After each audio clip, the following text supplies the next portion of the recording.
Okay, and so we're back. So from where we left off, big issue here. We're down in levels. We're down in structures. Alan was just in this bush trying to get vision. For reference, they're all going mid to push with bruisers. Or at least look at this Deckard who is far out in lane, who they see currently. So this is really dangerous for reference, like, for two main reasons. One is because Ogle can grapple on from a pretty far distance, like this is within grapple range. And if they insta-E and get the stun, then whoever's out here gets stuck and is probably going to die. Similarly, if Johanna mounts, runs, and catches whoever in wave, they can bless shield. They don't even necessarily need to be in max range bless shield range either, because they can also bounce it off a minion depending on where the character model is in relation to the minions. So like showing it all here is really dangerous without vision, because you don't even know they're coming. That's the thing. So like if they came from say here, 100% dead. There's nothing you could do about it. If they come out here, say Mephisto's here, and they just like, but the Joe and the Kira run out here, and they just like blessed E, then you're dead. There's nothing you can do. Mephisto will like shade over the wall, blast you, possibly Durance root you, and that's that. So they run. Alan, you step up to try and like defend, which is good.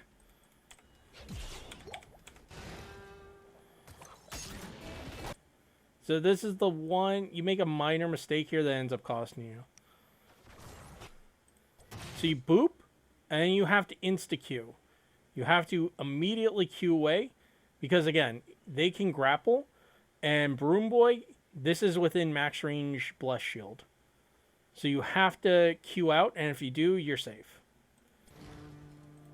But you wait, they grapple, you do it after, but unfortunately it's too late. And that's why you die here.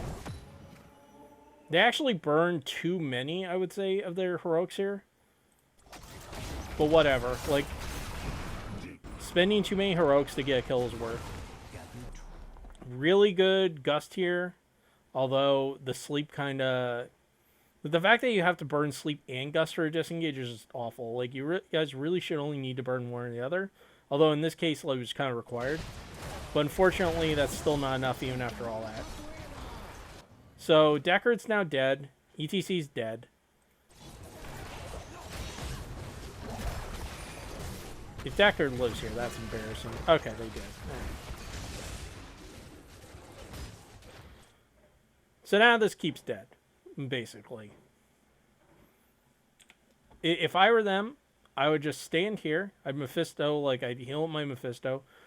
At minimum, even if I can't take keep, I take keep wall and go look at my boss.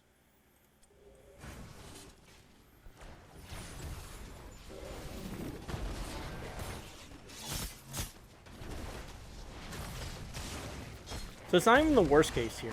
Also, as soon as they back off Falstad, you have to... I assume we have fly up.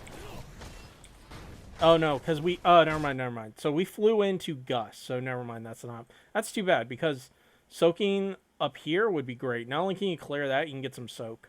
Because we really need to equalize. Because right now, even if you're 5, you can't contest. If you want to go to boss, you can't contest, for example.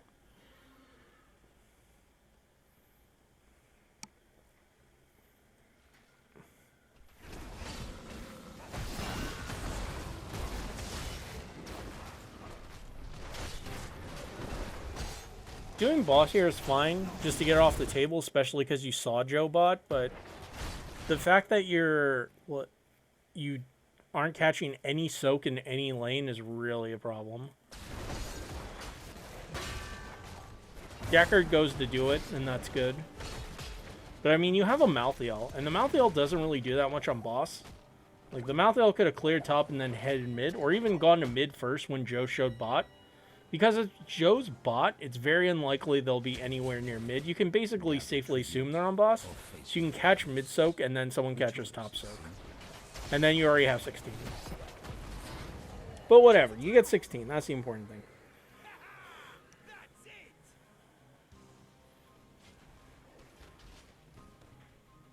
So, based on your positioning, yeah, we're clearing boss. This camp has made it all the way to keep. It will kill keep if no one deals with it. Like, we don't need everyone on boss here. Again, like, this keep 100% could have been salvaged and not died to this camp. You had literally over a minute, probably closer to a minute and a half, to deal with this camp safely, and you guys didn't do it. Hey, those forts don't grow on trees. Or maybe they do. Like, very rarely do you need 5 to clear boss, so keep that in mind in the future.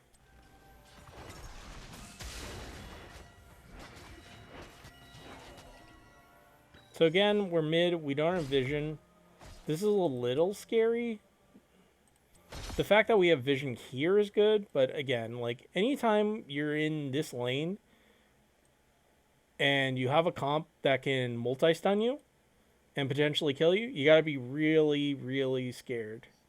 Like, it's worse on shrines, but even here, like, I've seen teams in higher divisions just hide in this bush and jump out and kill people, like, when they left, when all the forts are dead.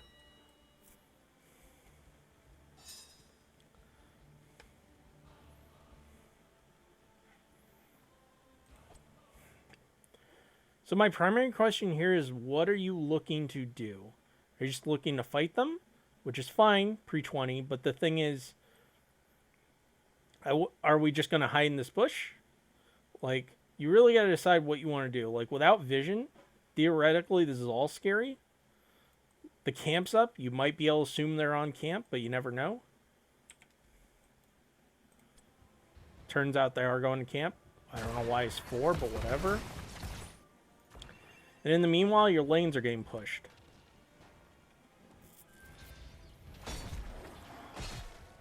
Honestly, I think until something happens, your best bet is just to safe soak as many lanes as possible, just because you know objective is going to happen before they get 20.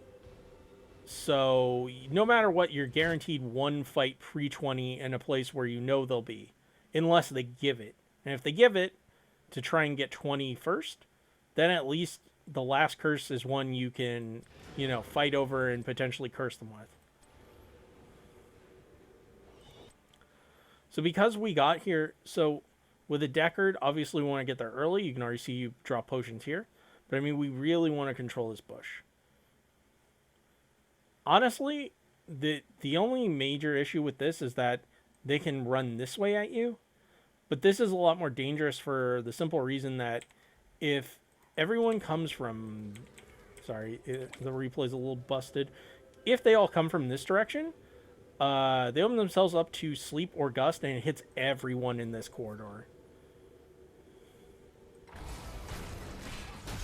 Whoa, whoa, whoa, wait, what? How did we move the fight down? What just happened? Sorry. Okay, so Dahaka shows. When we jump on Dahaka, they burrow. We miss E. So we're going to slide. Okay. Do we mosh? We don't mosh.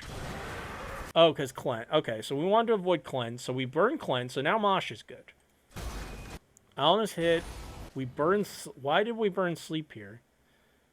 So this one I don't really get. I understand. I actually think your sleeps have been pretty on point. But this one I don't understand. Because they're not going to be running at you here. Mephisto, you could wait for him to shade in even.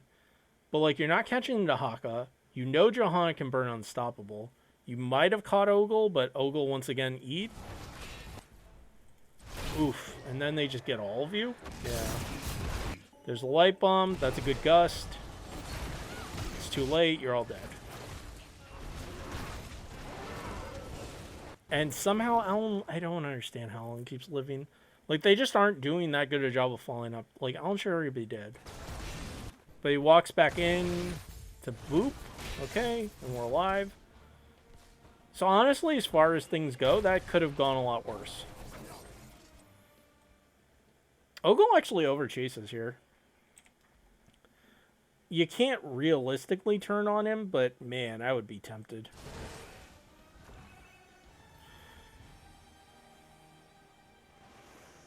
Okay. The problem, obviously, now is we're cursed. They're going to get 20 and most likely end. Yeah, they just run in bot. Malthael's top. So realistically, top wave, you just have to let go. Like, there's nothing you can do about it.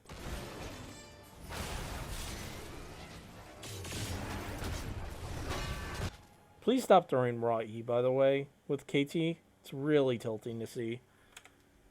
I don't think I've seen a single time, maybe there was one, where ETC got any follow-up E. And that's really something you should work on if you're going to run this combination of heroes. It's very similar to Diablo and KT if you run that. When you know you're guaranteed them to be locked down in one place for a second, you can throw the Empowered E and guarantee a hit. And then you get your full combo off. And it gives ETC a chance to reset, get autos, body block, and then if necessary, they can boop them back into your team even. So throwing raw E just means you don't have it for X number of seconds, you know.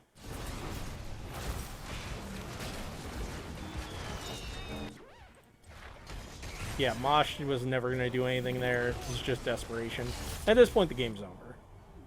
Like, Malthael's clearing, but the game's over. So, the big takeaways here.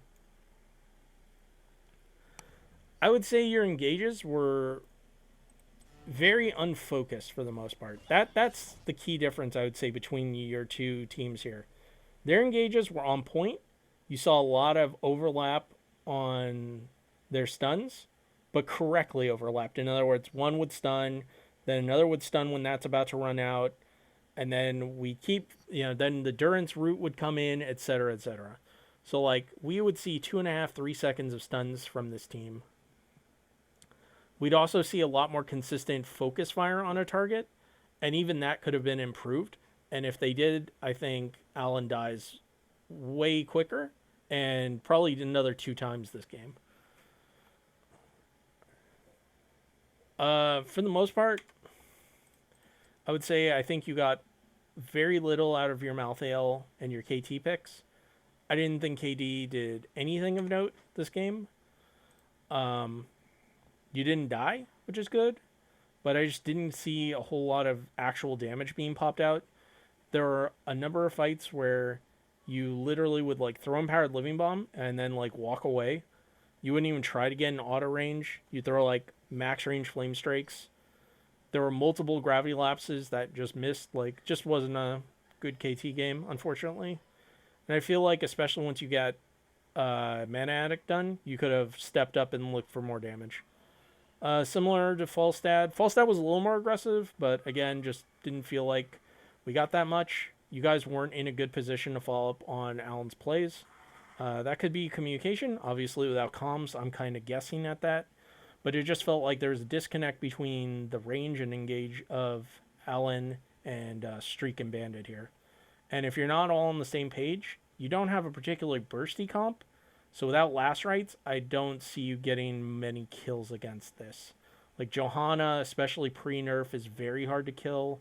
Dahaka is very hard to kill. Kira, if they use good use of their trait and E, is hard to kill. And then, as always, they have like Cleanse as a bailout. In fact, of all things, I think that the Mephisto is the easiest to kill.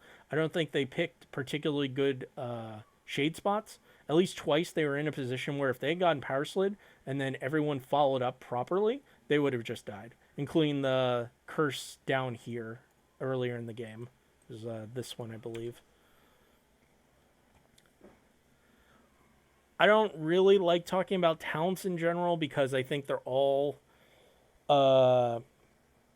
majority of talents are situation driven. They're context driven based on your comp, your play style, and what your opponents are playing. I will say I hate Echo Pedal. I hate Echo Pedal. In a comp where you have wave clear, I do not like Echo Pedal. I think you're giving up a lot of your damage by not picking Hammer On and loudspeakers, and based on the one kill you got, including some close ones on the Mephisto and Kira, I think you would have been better off picking either of those talents. Nothing else really stood out as far as they go.